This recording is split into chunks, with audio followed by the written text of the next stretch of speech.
ევროპარლამენტში საქართველოს შესახებ ხმათა უმრავლესობით კიდევ ერთი რეზოლუცია მიიღეს სახელწოდებით მედიის თავისუფლება საქართველოში, განსაკუთრებით მზია ამაღლობელის საქმე.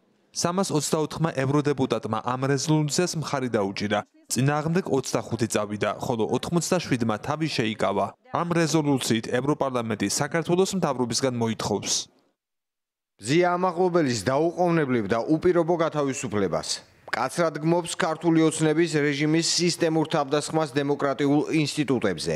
გამოხატავს ღრმა შეშფოთებას საქართველოში ჟურნალისტების მიმართ სამართლებრივ შევიწროებაზე. მოუწოდებს საქართველოს ხელისუფლებას დაუყოვნებლივ გაათავისუფლოს ყველა პოლიტიკური პატიმარი და სხვა უკანონოდ დაკავებული პირი. ყველა რეპრესიული კანონმდებლობის დაუყოვნებლივ გაუქმებას. მოუწოდებს ევროკავშირს საქართველოში ფარას ზალაში შესვლის შემდეგ გააძლიეროს მხარდაჭერა დამოუკიდებელი მედიისა და სამოქალაქო საზოგადოების მიმართ და მიმდინარე სასამართლო პროცესების მონიტორინგი აწარმოოს.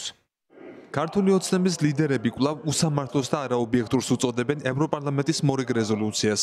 ამბობენ, რომ უხილავ თუ ხილულ ძალებს საქართველოში ხელისუფლების შეცვლა სურთ და რომ ეს ნამდვილი ევროპა არ არის.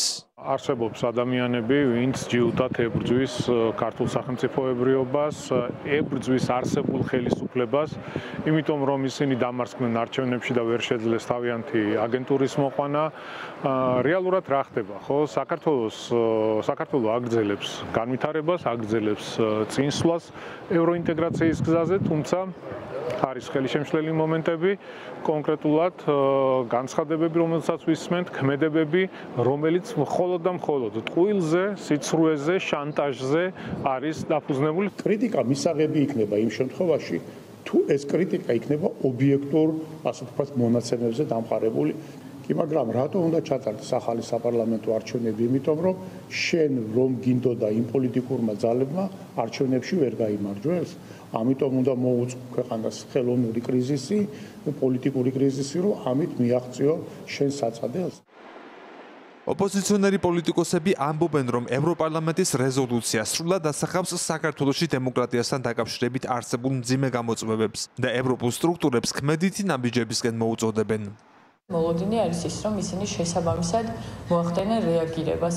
რაც შეეხება ვიზა ლიბერალიზაციის შეწყვეტას, ჩვენ ამაზე ყოველთვის ვამბობთ და არ შეიძლება ქართული ხალხისთვის ვიზა ლიბერალიზაციის შეწყვეტა, იმიტომ რომ ეს მოიპოვა ქართულმა ხალხმა და არა რამდენიმე კორუმპირებულმა პოლიტიკოსმა. ევროპის პოზიცია და ევროპარლამენტის პოზიცია არის ძალიან მკაფიო. ასთან სხვადასხვაობა იქნებოდა იმ შემთხვევაში, რომ სხვადასხვა ტიპის რეზოლუციებს იღებდნენ და ბოლო თვეების მანძილზე რეზოლუციები და წლების მანძილზე არის აბსოლუტურად იდენტური იმ, ასე ვთქვათ, რეალობასთან, რომელიც არის შექმნილი ქვეყანაში.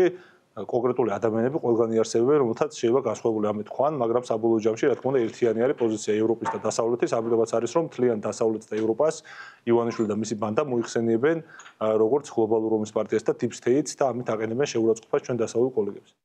Good morning, dear colleagues. ევროპარლამენტში რეზოლუციის მიღებამდე ერთი დღით ადრე საქართველოში არსებულ პოლიტიკურ კრიზისსა და დემოკრატიასთან დაკავშირებულ პრობლემებზე დებატები გაიმართა. სიტყვით გამომსვლელი ევროდეპუტატების უმრავლესობამ მკაცრად დაგმო ქართული ოცნების პოლიტიკური ნაბიჯები და რეკომენდაციები გასცა. სიტყვით გამოვიდნენ ამ რეზოლუციის მოწინააღმდეგე დეპუტატები, რომელთა რაოდენობაც მომხრეთაგან განსხვავებით მცირე იყო. რა ნაბიჯები მოხვება ბრიუსელსა და თბილისში ახალ რეზოლუციას ჯერ უცნობია. ალეკო კვეტაძე, ევრონიუს, ჯორჯია.